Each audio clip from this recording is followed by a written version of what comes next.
Real Salt Lake back at training here at America's First Field, coming off Saturday night's 3-2 win on the road in Chicago. Next up, another Eastern Conference opponent, the Houston Dynamo.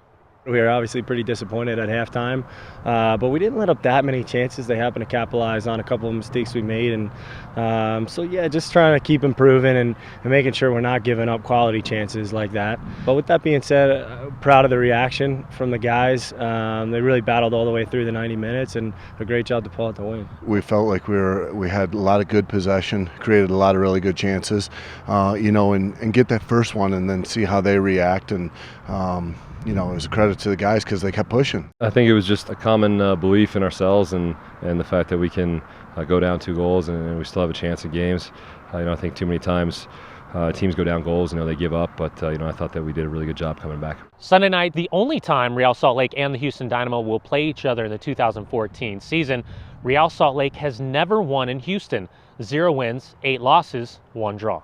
It's a hard place to play, but I think our guys are feeling really good about the way we're playing, and we're going to have to come out and not just match their intensity, but see if we can beat their intensity and not let them have any mental break.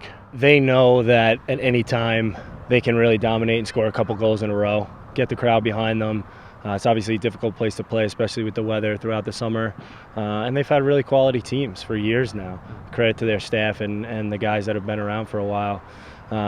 It's difficult for us. Another game where we're going to have to deal with some really good attacking options that they have. They're excellent on set pieces, which is huge. So that's going to be a big focus for us. It's going to be tough because we're going to Houston where it's humid and, historically we haven't done too well down there. So I think just keeping the ball, being aggressive at the right times and sitting in at the right times is going to be important. The Houston Dynamo coming off back-to-back wins. Saturday night, 4-1 win on the road at Chivas USA. Wednesday night, a 1-0 win at home against the Columbus Crew. You just got to be tight to Brett. You can't let him get his head up and get that good service or that final pass.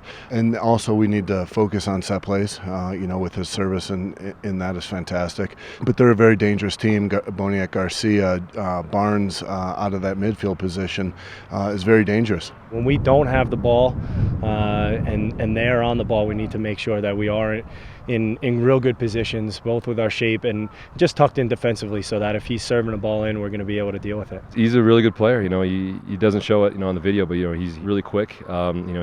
He really gets into some good spots in between both center backs, as a single forward, and he scores goals. So we're going to have to keep our eye out for him. Sunday night's matchup against the Houston Dynamo. The last time we were expecting to see Kyle Beckerman, Nick Raimondo, and Alvaro Sabrillo in the starting 11 for Real Salt Lake, as all 3 players are expected to be named to their respective national teams. We don't want to have them leave with a bad taste in their mouth, but at the same time, I feel like I'm looking forward to it as much as they are. So excited for them.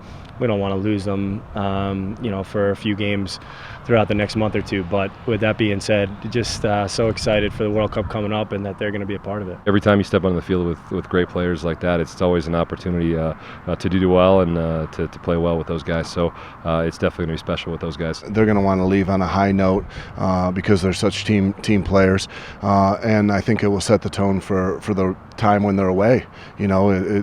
People have to step up and fill really big shoes, and it's going to be a challenge for them. Watch RSL take on Houston May 11th at 5 o'clock on Utah's CW30.